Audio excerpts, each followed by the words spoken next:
bastante volatilidad. Y ahora, en este análisis de la tarde, les vamos a contar un poquito más en detalle uno de esos conceptos que de hecho nos traía uno de los invitados que estaba hoy con nosotros, que es el concepto de Verstippener. Y enseguida se lo vamos a explicar bien en detalle.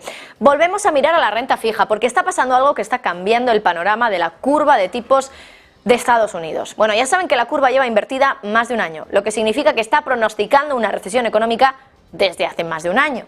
Porque ya saben que cuando se invierte la curva, se espera que haya una recesión en los próximos 12-18 meses. Bueno, para los que estén familiarizados o los que estén menos familiarizados con ese término, voy a explicarles qué es la curva de tipos para que entendamos un poco a partir de ahora todo lo que les voy a contar. La curva de tipos simplemente es la relación entre los tipos de interés de los distintos plazos de los bonos de un emisor. Por ejemplo, los bonos soberanos de Estados Unidos. Se comparan en una misma gráfica los bonos a 1 año, a 2 años, 3 años, 4 años, 5 años y así sucesivamente hasta los de mayor duración. Y se comparan con sus tipos de interés, sus rendimientos. Bueno, es la comparación, como digo, que se hace entre los bonos de distintos plazos. Por ejemplo, se compara el bono a 2 años con el bono a 10 años y la diferencia que hay en la rentabilidad de esos bonos. Simplemente porque en condiciones normales esa curva de tipos de interés, la curva que se dibuja haciendo una línea con los tipos de interés o los rendimientos de todos esos bonos, generalmente tiene una pendiente positiva. ¿Esto qué significa? Pues que los bonos a corto plazo tienen un tipo de interés menor que los de largo plazo. Eso es una situación normal. ¿Por qué? Bueno, pues entre otras cosas porque normalmente a mayor plazo, más incertidumbre, más cosas pueden pasar en el mercado, más recesiones pueden llegar que todavía no sepamos y por eso se exige una rentabilidad más alta. Porque claro, si hay incertidumbre, también puede haber incertidumbre respecto a si nos van a devolver nuestro dinero, el dinero que hemos invertido como principal en esos bonos. Por lo tanto, a mayor plazo, mayor incertidumbre y más rentabilidad. Eso parece claro, ¿no? Bueno, pues cuando se avecinan tiempos económicamente más turbulentos, la forma que tiene esa curva de tipos cambia y pasa a tener una pendiente positiva, es decir, tipos a corto plazo más abajo que los tipos a largo plazo, pasa a tener una pendiente negativa, es decir, los tipos a corto están más altos que los tipos a largo plazo. Y eso es lo que tenemos ahora, desde hace ya mucho tiempo. Eso es la desinversión de la curva, que de pendiente positiva pase a pendiente negativa. Y eso es porque hay tanto miedo a una recesión dentro de poco tiempo que los inversores exigen más rentabilidad a los bonos que vencen pronto que a los bonos que vencen más tarde, porque hay más incertidumbre sobre el corto plazo que sobre el largo, porque la recesión se espera que sea dentro de poquito. Bueno, pues bien, ya saben que la curva lleva invertida, es decir, con pendiente negativa desde hace muchos meses, más de un año, y que eso generalmente ha sido un indicador de recesión, de que llega la recesión entre 12 y 18 meses después de que se invierta esa curva. Bueno, pues ese indicador ha funcionado prácticamente siempre. Hay excepciones que confirman la regla, por supuesto, pero normalmente funciona. Pero en torno a esta curva de tipos hay otro movimiento que sí que nos indica ya que la recesión puede estar al caer, y es la desinversión de la curva. Es decir, la curva tiene que volver a su naturaleza positiva. Y cuando ese movimiento empieza, la recesión normalmente está ya a la vuelta de la esquina. Pero bueno, ¿qué es esa desinversión de la curva? Porque la inversión creo que ya ha quedado clara. Bueno, pues muy sencillo, es todo lo contrario. Es que otra vez los tipos a largo plazo suben más que los tipos a corto plazo. Y el movimiento que se está dando justo ahora se conoce en la jerga como Verstippener. Ver, oso, porque suele ser bajista para los mercados de renta variable, y lo de Stippener es evidente por el movimiento de pendiente que se produce visualmente en la curva, porque se empina, steep en inglés. Y enseguida se lo vamos a enseñar, vamos a ver ese gráfico, porque ese Verstippener es lo que está ocurriendo ya. La línea que ven más amarillita, más naranjita, es la línea actual del día 4 de octubre de este año. Las líneas que están viendo en ese tono más blanquecino, más grisáceo, son líneas, curvas de tipos de días anteriores a lo largo de este año 2023. Por lo tanto, están viendo que primero esa curva era claramente negativa, pero de una manera con más pendiente que ahora. Ahora, poco a poco, lo que estamos viendo es que los tipos a largo han subido muchísimo más que los tipos a corto plazo. Me parece que es un gráfico muy intuitivo y que se puede ver de una manera muy sencilla. Ahí están viendo que los tipos a más largo plazo, fíjense lo que han subido del entorno al 3,7, 3,8 al 4,8, mientras que los tipos a corto han subido del 5,1 al 5,5. es decir, muy poquito respecto a lo que han subido, que es un punto porcentual, los bonos a más largo plazo en ese periodo estudiado en este gráfico. Así que queda claro, lo que está ocurriendo aquí es un aplanamiento de la curva de tipos, igual que antes hablamos de un steepener. Lo que se está produciendo ahora es que se está aplanando porque esa pendiente está empezando a otra vez ser positiva, de ahí que se llame bear steepener. Pero ¿por qué es un movimiento tan bearish, como decíamos antes, tan bajista? ¿Por qué se le llama bear steepener? ¿Por qué esa pendiente generalmente es tan bajista? Bueno, pues es muy sencillo, y es que al final, si los tipos de los bonos a largo plazo suben más que los del corto plazo, esto hace que sea más caro que consumidores, que empresas rolen la deuda, es decir, que reestructuren la deuda para devolverla más adelante, que es lo que se hace en muchas ocasiones cuando no podemos pagar la deuda ahora mismo. Decimos, bueno, pues la vamos a pagar más adelante, pero claro, cada plazo, cuando hablamos de la deuda, tiene un tipo de interés distinto. Los plazos más altos, más largos, ahora tienen un tipo de interés más alto, con lo cual reestructurar esa deuda ahora es peor, es más caro. Y eso tiene también consecuencias para el resto de la economía, para las empresas que lo hacen y por lo tanto también para sus cotizaciones. Bueno, además lo que es también más curioso es que esos movimientos de bear steepenings en la curva entre el bono de 2 años a 10 años, cuando la curva está invertida, son raros, la verdad, no han ocurrido muchas veces en la historia, porque recuerden que ahora la curva está invertida, pero aún así ahora lo que está pasando es que, aunque todavía está invertida y los bonos a corto plazo estén por encima en tipos de interés que los bonos a largo plazo, se está empezando a revertir esa situación. Hay expertos como Warren Peace, fundador de la firma de investigación 314 Research, han estudiado que ha habido 12 episodios de bear steepenings de una curva invertida en los últimos 50 años y que 4 de ellos fueron 2 años, en 1980 y en el 81. Pero nada, 12 ocasiones en tanto tiempo. Hay otros que también dicen que ha habido menos incluso, que ha habido solo unas 6 ocasiones desde los años 60. En cualquier caso es poco, eso es muy muy poco, hay una muestra histórica muy pequeña, con lo cual extraer conclusiones es complicado. Pero aún así las conclusiones que se sacan, desde luego que buenas no son.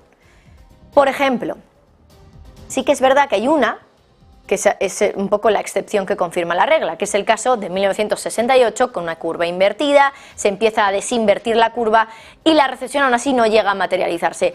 Pero esa es la clave, que es la excepción.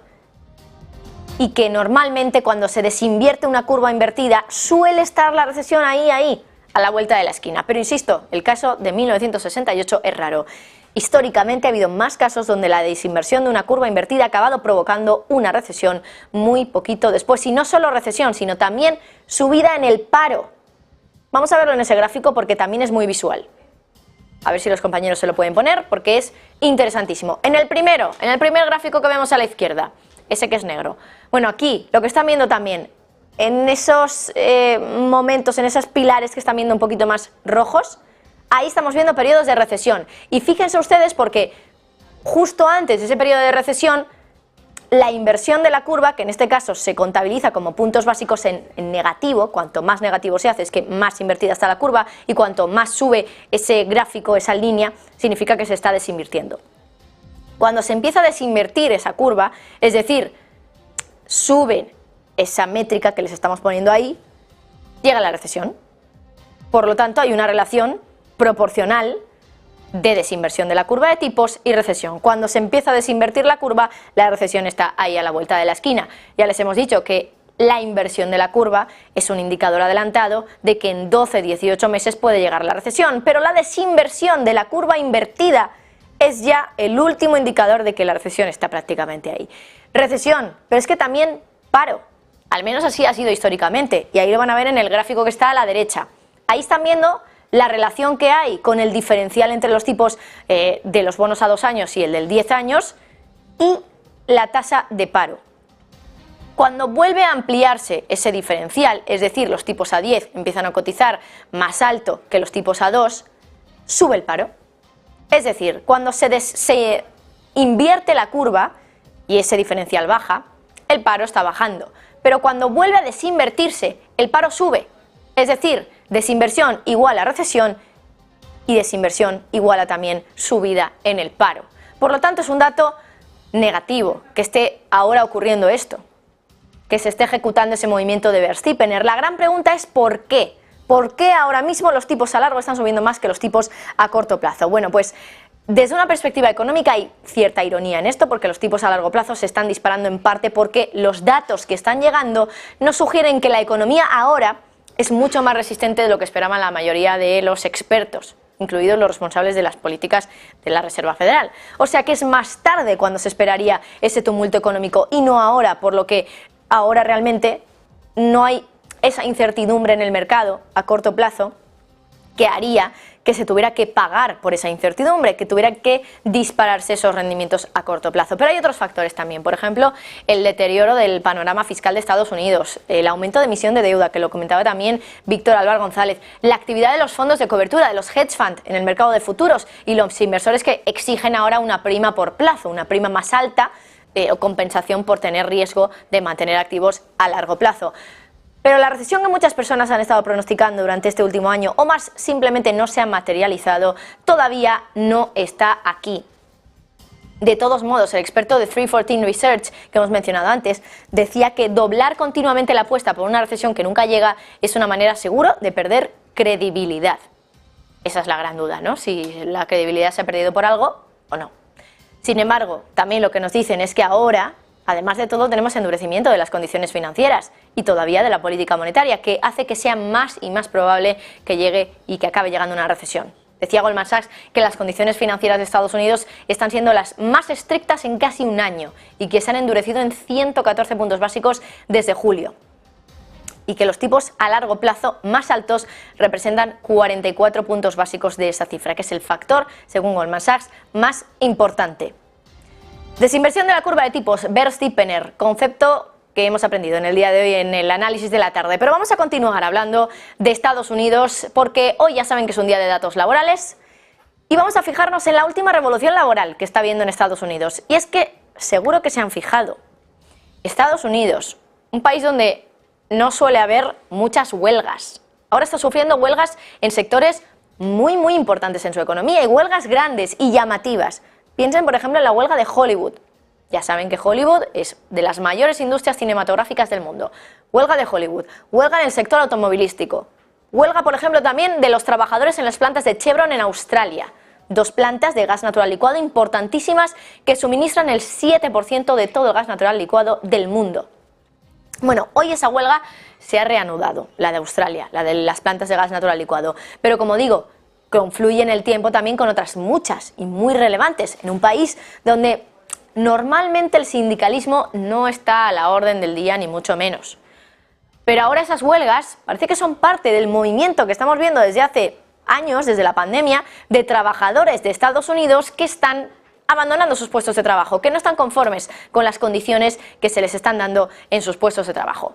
Desde, como digo, escritores de Hollywood, enfermeras, trabajadores de fábricas, también trabajadores de bares como Starbucks, miles de empleados se han declarado en huelga en los últimos meses para exigir salarios más altos y mejores beneficios y condiciones laborales. De hecho, el sindicato Teamsters ha utilizado recientemente la amenaza de huelga de los 340.000 miembros de UPS para asegurar la mayoría de sus demandas, incluidos aumentos en los salarios y, por ejemplo, nuevas camionetas con aire acondicionado. Curioso. Bueno, los sindicatos se han vuelto ahora cada vez más agresivos por unas décadas que, bueno, pues donde los salarios han estado estancados para los trabajadores de ingresos bajos y medios, mientras que los más ricos sí que han expandido su riqueza a unos niveles sin precedentes. Y mientras las ganancias corporativas también se han disparado desde la pandemia. Pero claro, los trabajadores no han visto ese aumento de la riqueza. Por eso quieren ahora también una mayor parte de las ganancias. Si ha habido más ganancias para empresas y para los ricos, ¿por qué para los de salarios más bajos no lo ha habido? Un historiador de la Universidad de Georgetown lo explicaba diciendo que se está produciendo un cambio generacional en el movimiento sindical y en la manera de pensar de los empleados. Y de hecho les voy a dar datos. Entre 1979 y 2022, y esto es muy curioso, los salarios anuales ajustados a la inflación del 1% más rico han aumentado esos salarios en un 145%, mientras que los salarios anuales del 90% más pobre han aumentado solo un 16%. Aproximadamente una décima parte de lo que ha subido el salario para los ricos. Estos son datos del Instituto de Política Económica. Claro, un 16% de subida de salario en 40 años. Bueno, han sido varios los factores que han contribuido a estas tendencias. Por ejemplo, la desregulación, la decadencia de los sindicatos, pocos cambios también en el salario mínimo federal. Y los trabajadores del sector automovilístico, por ejemplo, ya están apuntando a la remuneración de los directores ejecutivos de Ford, de General Motors, de Stellantis, que ha crecido más de un 40% en los últimos años, para presionar en favor de aumentos salariales para los trabajadores que creen también que tienen más poder de negociación, porque el mercado laboral está ajustado y el apoyo público está siendo más fuerte a los sindicatos, por lo menos en las últimas décadas. Claro, sabiendo de la fortaleza de la economía y también del mercado laboral, al final los empleados se sienten fuertes e influyentes para pedir lo que creen que se merecen a sus empleadores. Aunque todo esto viene también, por supuesto, de la pandemia, que ya saben que ha cambiado muchas cosas. En la pandemia los trabajadores ganaron poder cuando el COVID ponía de relieve los sacrificios que estaban haciendo los trabajadores esenciales y las enormes disparidades entre la fuerza laboral de Estados Unidos. El desempleo además ya saben que está en su nivel más bajo en décadas y que los empleadores siguen cada día publicando más ofertas de empleo que solicitantes realmente de empleo que estén ahora mismo desempleados. Claro, esto les da a los trabajadores cierta influencia para exigir más de lo que realmente quieren. La aprobación además de los sindicatos también está en su punto más alto desde 1965. La mayoría del público cree que los sindicatos son fundamentales para mejorar salarios y condiciones laborales. E insisto, era un país que históricamente no ha sido tampoco muy sindicalista. De hecho, los trabajadores sindicalizados ganan de media un 10% más que los trabajadores que no están sindicalizados. Pero a pesar, como digo, del creciente número de huelgas que hemos tenido en Estados Unidos, es cierto que el país todavía está teniendo un 70% menos de huelgas en comparación con principios de la década de los 70, según el Instituto de Política Económica. La afiliación sindical también ha caído, y de manera drástica, a medida que algunos estados imponen barreras a los sindicatos con leyes llamadas de derecho al trabajo, leyes que permiten a los trabajadores optar por no pagar cuotas a un sindicato en su lugar de trabajo, incluso si se benefician de acuerdos de negociación salarial. También ha caído la afiliación sindical, porque también algunas empresas han presentado oposición importante a los sindicatos. Y los sindicatos nunca han organizado a los trabajadores en algunas empresas, como por ejemplo en Tesla o en el fabricante de acero Nucor, que los defienden pagándoles también salarios más altos. La tasa de afiliación sindical llegó a su punto más alto en el 33,4% de la fuerza laboral. En el 85 era el 18% de la fuerza laboral la que estaba sindicada, y el año pasado solo el 10% de trabajadores de Estados Unidos estaban sindicalizados. Pero aún así, fíjense en lo que ha cambiado la situación en los últimos años, porque el número de trabajadores involucrados en grandes paros laborales ha alcanzado los niveles más altos en décadas en los años previos también a la pandemia, en 2018 y 2019. Luego cayó por culpa del COVID. El número de trabajadores que se declararon en huelga, eso sí, en 2022 creció un 50%. Así que algo está ocurriendo dentro del mercado laboral de los Estados Unidos. Está ocurriendo un cambio, una revolución, cada vez son más los trabajadores que se quejan de que sus condiciones no son las ideales, y ya lo sabemos, parece que no hay necesidad de tener trabajo en Estados Unidos, o por lo menos así lo están percibiendo los empleados, y de ahí tantas y tantas huelgas. Terminamos enseguida con este análisis de la tarde.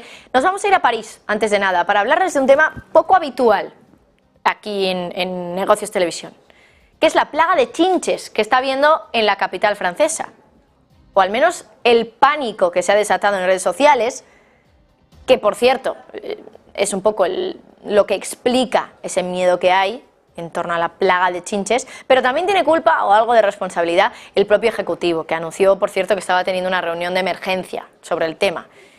Ese pánico ha provocado ya que incluso se esté hablando de las consecuencias económicas que tiene o que puede tener esta crisis de los chinches en París. Si miramos datos que da hoy el Financial Times, nos dice que entre 2017 y 2022, 1 de cada 10 franceses había tenido chinches. No está mal.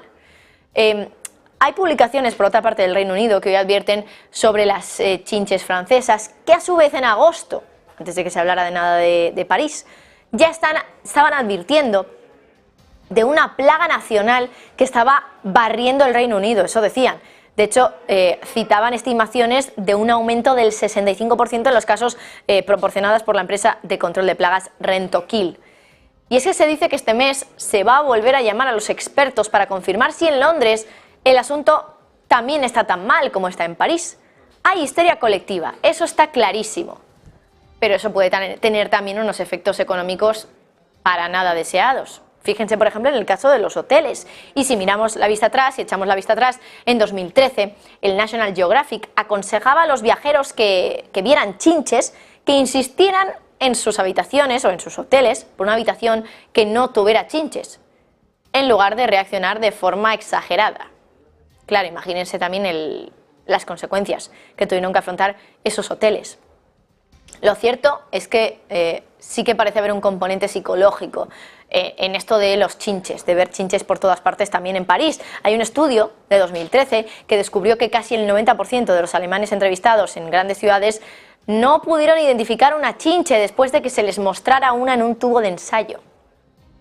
El estudio decía que las chinches son una criatura extraña para muchas personas que parece obstaculizar esos enfoques racionales para el control de estos insectos. Bueno, de todos modos es evidente que el gobierno francés está más dispuesto que de costumbre a atacar esta historia. Claro, también es verdad que quiere preservar la imagen y la economía de París como destino turístico, sobre todo antes de los Juegos Olímpicos que se celebran el año que viene, en 2024, y es que los precios de los hoteles ya han subido un 300% antes del evento. Además, también recuerden que París es la ciudad más turística del mundo, por lo que allí el turismo les da de comer. Así que haya tanto miedo que se publique en redes sociales de esta manera, que hay una plaga de chinches en Francia, quizá el hecho de que el gobierno le esté dando tanta importancia está generando todavía más pánico, pero esto a su vez también podría estar limitando de cierta manera las consecuencias económicas que podría tener, que quizá muchos turistas prefieran evitar viajar a París por el miedo que puede provocar el hecho de, bueno, pues estar en un sitio con una plaga de chinches que luego también se pueden llevar a sus respectivas casas. Bueno, hacemos una pausa, pero enseguida volvemos para contarles cómo ha abierto Wall Street, porque quedan nada, segunditos para la apertura del principio.